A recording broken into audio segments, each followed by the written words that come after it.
بیوی کے لیے بھی کچھ احکامات ہیں، بیوی کی بھی کچھ ذمہ داریاں ہیں جو اسے شوہر کے حق میں پوری کرنا ہے۔ پہلی ذمہ داری یہ کہ بیوی خوشی کے ساتھ شوہر کی اطاعت کرے۔ قرآن پاک میں نیک عورتوں کی صفت یہ بتائی گئی ہے، فالصالحات قانتات، نیک عورتیں فرما بردار ہوتی ہیں، ایک طرف اللہ کی اطاعت گزار اور دوسری طرف شوہر کی اطاعت گزار۔ شوہر کی اطاعت کے بارے میں ایک حدیث میں آتا ہے، آپ صلی اللہ علیہ وسلم نے فرمایا، دو قسم کے لوگ ایسے ہیں کہ جن کی نمازیں ان کے سروں سے اوپر نہیں جاتی، ایک وہ غلام جو اپنے آقا سے بھاگ جائے جب تک کہ واپس نہ آئے، اور دوسرے وہ بیوی جو اپنے شوہر کی نافرمانی کرے جب تک کہ نافرمانی سے باز نہ آ جائے۔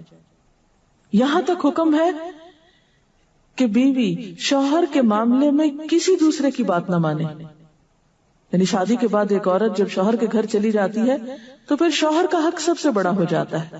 بعض اوقات ہمارے معاشرے میں ایک طرف شوہر کچھ کہتا ہے، دوسری طرف والدین کچھ کہتے ہیں، تیسری طرف کسی اور کا مشورہ کچھ ہوتا ہے، عورت بیچاری بیچ میں پس جاتی۔ ایسے موقع پر عورت کے لیے کیا لازم ہے، اس کی پرائرٹی کیا ہوگی کہ وہ اپنے شوہر کی بات مانے۔ عورت کی دوسری بڑی ذمہ داری اپنی آبرو اور عزت و عصمت کی حفاظت ہے۔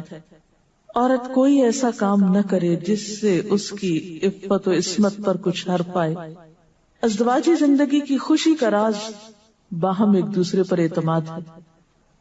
اگر کوئی بھی ایسا کام عورت کرتی ہے جس سے شوہر کے دل میں شک ہو جاتا ہے، اعتماد ختم ہو جاتا ہے، تو اس سے ازدواجی زندگی کی خوشیاں ختم ہو جاتی ہیں۔ یہ اعتماد بے حد ضروری ہے، اور اس کے لیے اپنی عزت عصمت کی خصوصی حفاظت۔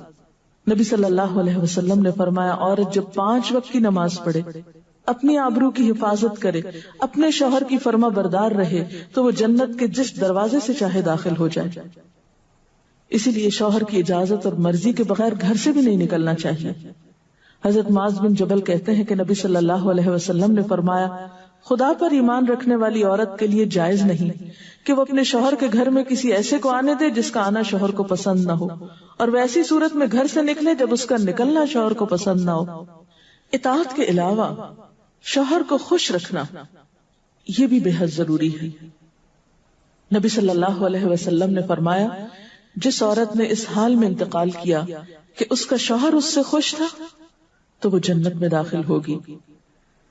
اور عموماً کسی کی خوشی کے لیے انسان اپنے جذبات کی قربانی دیتا ہے، بعض اوقات اپنی سوچ کی قربانی دیتا ہے، بعض اوقات اپنے کسی اور راحت و آرام کی قربانی دیتا ہے۔ تو ایک عورت جب اپنے شوہر کو خوش کرتی ہے تو جواباً اس کے لیے خوشی پلٹتی۔ اس لیے گھریلو زندگی کی خوشی کا انحصار اسی بات پر ہے کہ دونوں ایک دوسرے کے لیے قربانی کے جذبات رکھتے ہوں، ایک دوسرے کے لیے رحمت اور ایک دوسرے کے لیے مودت کا ذریعہ ہوں، جیسا کہ قرآن پاک میں شادی کا مقصد یہ بتایا گیا کہ دونوں کے درمیان باہم مودت اور رحمت کے جذبات ہوں، ایک دوسرے کے لیے سکون کا باعث ہوں، تاکہ انسانی زندگی بہترین طریقے پر رواں دواں رہے۔ اسی طرح شوہر سے محبت کا اظہار کرنا، اس کے ساتھ وفادار رہنا، اس کا احسان ماننا، یہ بھی بے حد ضروری ہے۔ حضرت اسماء کہتی ہیں کہ ایک بار نبی صلی اللہ علیہ وسلم میرے پاس سے گزرے، میں اپنی سہیلیوں کے ساتھ تھی، آپ نے ہمیں سلام کیا اور ارشاد فرمایا، تم پر جن کا احسان ہے ان کی ناشکری سے بچو۔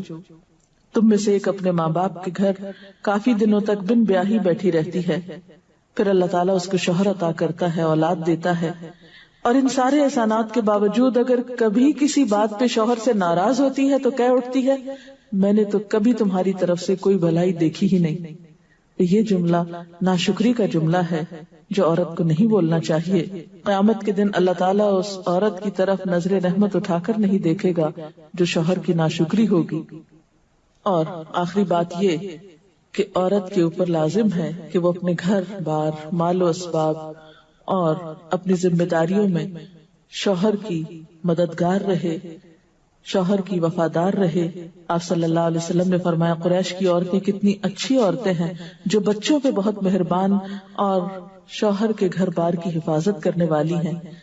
آپ صلی اللہ علیہ وسلم نے ایک اچھی عورت کی خوبیاں بیان کرتے ہوئے فرمایا، مومن کے لیے خوف خدا کے بعد سب سے مفید اور باعث خیر نعمت نیک بیوی ہے۔ نیک بیوی کون سی؟ اس کی کیا تعریف ہے کہ جب شوہر کوئی کام کہے تو خوشی سے کر دے، جب اس پہ نگاہ ڈالے تو اس کو خوش کر دے، اور جب اس کے بھروسے پہ قسم کھا بیٹھے تو قسم پوری کر دے، اور جب کہیں چلا جائے تو اس کے پیچھے اپنی عزت و آبرو کی حفاظت کرے، اور شوہر کے مال اور اسباب میں اس کی خیر خواہ رہے، اس کو ضائع نہ کرے۔ ایک اچھی بیوی کی خوبیاں آپ صلی اللہ علیہ وسلم نے بتائیں۔ اور پھر آخری چیز صفائی ستھرائی، سلیقہ، شوہر کے لیے زیب و زینت کا اہتمام، یہ چیزیں بھی ازدواجی زندگی میں خوبصورتی پیدا کرتی ہیں، اور اس کا بھی اہتمام جو ہے پھر ایک عبادت ہو جاتا ہے۔ لیکن ہمارا حال یہ ہے کہ جب ہمیں کہیں باہر جانا ہوتا ہے تو ہم بہت اہتمام کریں گے، لیکن شوہر کے لیے بطور خاص نیت کر کے اہتمام نہیں کریں۔ ہم یہ کہتے ہیں اس کو تو نظر ہی نہیں آتا، اس نے کبھی تعریف ہی نہیں کی، اس کو پتہ ہی نہیں میں نے کیا پہنا اور کیا نہیں پہنا، تو کس لیے پہنے؟ ایک شیطان ہمیں جواز فراہم کر دیتا نا۔ حالانکہ ہر کوئی ڈسکرپٹیو نہیں ہوتا، جس طرح بعض اوقات ہم خواتین بہت ڈسکرپٹیو ہوتی ہیں، اس نے یہ پہنا، اس کا یہ اینگل تھا، یہ ایسا تھا ویسا تھا۔ شوہروں مردوں کی اس طرح کی نظر نہیں ہوتی، پھر ہم ان سے وہ ایکسپیکٹ کرتے ہیں جو ہم خود کر رہے ہوتے ہیں یا خود چاہتے ہیں، وہ اس میں پورے نہیں اترتے تو ہمارے اسٹینڈرڈ سے گر جاتے ہیں۔ تو اس سے یہ ہے کہ ان کی اور بھلائیاں یاد رکھ کے اگر اس طرح کی کوئی کمی کوتاہی ہو جائے تو اسے اگنور کر دینا چاہیے، اور ان کے لیے بھی بطور خاص اہتمام کرنا چاہیے۔ اور دیکھیے کہ مثلا اس جگہ پر ہم بیٹھے ہوئے ہیں، اس جگہ کو خوشگوار بہت سی چیزوں نے ملا کے بنایا، سب لوگوں کا اکٹھا ہونا ایک خوشی کا باعث ہے، یہ پھول رکھے ہوئے، یہ روشنی ہے۔